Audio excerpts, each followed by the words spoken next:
BLO बनाया गया था। हम्म। बीएलओ का ऑर्डर हाँ पारित किया गया था, हाँ फर्जी ऑर्डर, वहां पर बीएलओ पहले से था। हाँ और मुझे जो है परेशान करने के लिए बीएलओ बनाया गया था। मैंने अभ्यावेदन दिया हाँ। था। तो अभ्यावेदन को जो है ग्रांट करने के लिए 5,000 रुपये की रिश्वत मांग की गई थी। जब हम्म। मैंने रिश्वत नहीं दिया तो मेरे खिलाफ तहसीलदार ने गलत रिपोर्ट कलेक्टर महोदय को दिया और उन्होंने मेरे को निलंबित कर दिया। और जांच बैठाई गई, जांच में ये पाया गया कि मैं निर्दोष हूँ। इसके बाद भी 2 इंक्रीमेंट मेरा डाउन किया गया। Now you are serving as BLO अभी हो आप ना? नहीं, मैं नहीं हूँ सर, हाँ। बीएलओ दूसरा रमेश जामोद है। वही आप क्या वही कर जामोद, रमेश आप क्या जाम कर रहे हैं फिर? उसका ट्रांसफर बता करके सर जो बीएलओ बनाया गया था। नहीं नहीं, आप क्या कर रहे हैं अभी? मैं सर टीचर हूँ सर। अभी हैं आप? जी sir. Yes, he has filed an application to implead the. Commissioner बोलो। Yes. What is the necessity to implead the commissioner and the collector? जी सर। हाँ। कलेक्टर महोदय द्वारा सर मुझे जांच में निर्दोष पाए जाने के बाद भी जो है 2 इंक्रीमेंट दुर्भावना बस जो है दंडित किया गया था। इसलिए सर मैं इनको पार्टी बनाना चाहता हूँ सर। ये बाई नेम पार्टी बनाने का मतलब क्या है, ये मैं पूछ क्योंकि रहा हूँ। श्रीमान जी, इनके द्वारा विधि में ऐसा कोई प्रावधान नहीं है कि किसी निर्दोष व्यक्ति को जो है दंडित किया जाए, नहीं, वो लेकिन सुनेंगे ना। हैं? भाई, your entitlement is still to be decided by the court and we can hold whether, अगर आप वो निर्दोष होने के बाद भी नहीं दिया गया तो we direct the authority to consider, but you cannot implead him in personal capacity. What is the malafide you have raised against him? क्या आपने उनके खिलाफ कोई पर्सनल एलिगेशन लगाया है क्या? इम्प्लीड बाय नेम इम्प्लीड कर रहा है क्या? Yes milord. By name. By name तो नहीं है मिलोड इसमें। हाँ,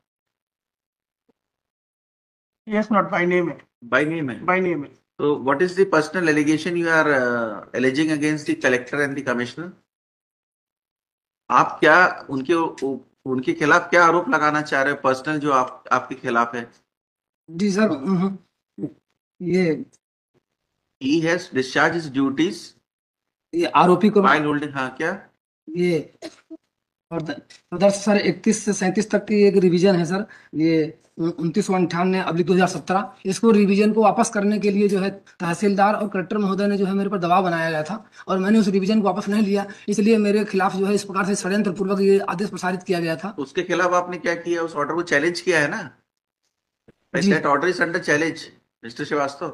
That order is under challenge, which is saying that जो इनको दबाव बना के आपके खिलाफ पेश किया, वो चैलेंज किया है ना आपने? जी सर। तो वी विल डिसाइड कि उन्होंने सही किया है कि गलत किया है, बट आप उनको बाय नेम, क्योंकि उन्होंने ऑर्डर पास कर दिया आपके खिलाफ, इसलिए थोड़ी आपको बाय नेम पार्टी बना लोगे उनको। 16/7/19 का हाँ? सेम ऑर्डर नहीं है वो। है ना? That order is under challenge before the court. जी सर। वो चैलेंज किया है ना आपने उस ऑर्डर को, जी सर। तो फिर आप बाय नेम पार्टी थोड़ी बनाओगे उनको। कमिश्नर साहब को सर मैंने पद से बनाया है और कलेक्टर साहब को जो है उसमें नियम से बनाया नहीं है। नहीं, क्यों बनाया है यही पूछ रहे हैं कि भाई सर। आपके खिलाफ उन्होंने अगर कोई ऑर्डर पास किया है जी तो नियम अनुसार उनके हिसाब से पास किया है सर, विधि में उसको। तो ऐसी सर आज्ञा नहीं है विधि कि में जो है विधि किसी। में इसीलिए तो आपने उस ऑर्डर को यहाँ चैलेंज किया है। It is yet to be decided whether the collector has pass the order जी। इन अकॉर्डेंस विद लॉ और नॉट। अगर उन्होंने सही नहीं पास किया होगा जी। तो उसको सेटिसाइड कर देंगे। जी। बट ये थोड़ी है कि अब आपको दबाव बना के किया तो उनको नाम से करा देंगे। आपका कथन है ना ये? जी सर। आपका कथन है that has to be examined. उन्होंने एक डिटेल ऑर्डर पास कर दिया है। जी sir. That order is under challenge. जी। तो अब उनको बाय नेम पार्टी थोड़ी बनाना है उसको। स्टेट इज रिप्रेजेंटिंग देम, है ना? You have filed your reply. No my lord, I am praying for time. ठीक है, इनको जवाब पेश कर लें दो। जी सर। उसके जवाब के बाद फिर इसको डिसाइड करेंगे। अगर उन्होंने कलेक्टर साहब ने गलत ऑर्डर किया होगा तो उसको सेटिसाइड करेंगे, जी सर।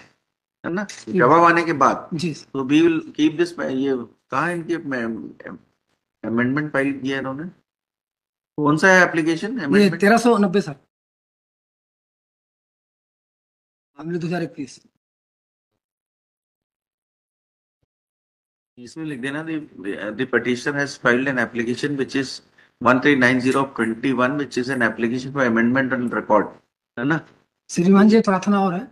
ये CRA 4210/2025 इसी प्रकरण से संबंधित है और इसी में दोनों आवेदक अनावेदक हैं, इसलिए सर दोनों को लिंक कर इस। ये तो सीआरए हम कैसे इसमें सुनेंगे? क्रिमिनल अपील है जी सर। वो, रिट पिट इसमें कैसे सुनेंगे? इसके साथ लिंक करके हम थोड़ी सुन सकते हैं, हमारा रोस्टर थोड़ी है वो। जी सर। तो क्रिमिनल अपील आपकी अलग है, वो स्टेट ने आपके खिलाफ लगाया होगा। जी सर, वो इसमें आवेदक और अनावेदक जो है यही लोग हैं सर। अरे होंगे आवेदक आने वाले, लेकिन ये रोस्टर अलग है ना। जी सर। क्रिमिनल अपील का रोस्टर किसी और का है, वो सुनेंगे। जी इसमें लिख देना कि the petitioner has filed this application IA to implead the commissioner and the collector in the area of respondents by name है ना ये, सर। बाय नेम है, by name. On going through the said IA, it appears that since the order किसने पास किया है, दोनों ने किए हैं क्या? जी सर, फर्स्ट ऑर्डर कलेक्टर ने पास किया है 2 इंक्रीमेंट रोकने का, Since the order और has been अपील passed को by the collector and in appeal the same has been affirmed by the commissioner, the petition is agreed by the said order, which is under challenge before this writ court. Since that order is already under challenge, therefore the impleadment of the collector and the commissioner in his personal capacity cannot be permitted to be impleaded in the present petition, as the petition has not alleged any malafides against the said respondents. The respondents, while discharging their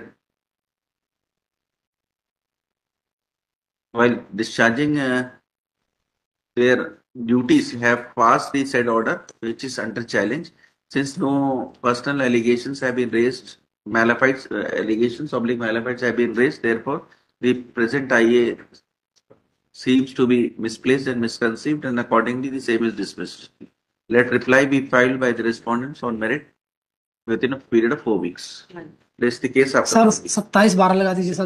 अभी इनको 4 हफ्ता दिया है, अगर वो नहीं होगा तो कोर्ट स्लिप ले लेना, ठीक है। फिक्स डेट सर मैडम जी, मैं इन पर्सन हूँ तो इसीलिए मैं कह रहा हूँ कि 4 हफ्ते बाद अगर नहीं लिस्ट होता है तो आप मेंशन मेमो ले देना, मैं लिस्ट कर दूंगा, ठीक है सर। ठीक है। आप फाइल कर देना 4 हफ्ते में, क्योंकि इसमें फाइंडिंग्स है कलेक्टर की, कमिश्नर की। You have to go through the findings in, और रिकॉर्ड्स देख के आप मेरे सामने जवाब पेश कर दो, ठीक है। जी sir. My lord, I have a request. Service now, जी सर। क्या हुआ था आपके खिलाफ? श्रीमान जी, मेरे को जो है ये बीएलओ बनाया गया था।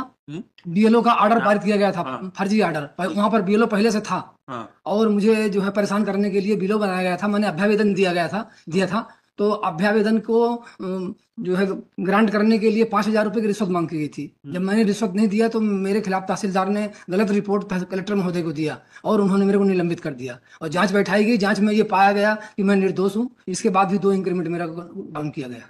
Now you are serving as BLO, अभी हो आप ना? नहीं, मैं नहीं हूँ सर। बीएलओ दूसरा रमेश जामोद है, वही जामोद, रमेश क्या जामोद। कर रहे हैं फिर? उसका ट्रांसफर बता करके सर जो बीएलओ बनाया गया था। नहीं, आप क्या कर रहे हैं अभी? मैं सर टीचर हूँ सर।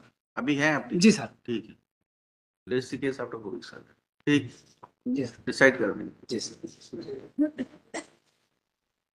आई स्टैंड डिस्मिस कर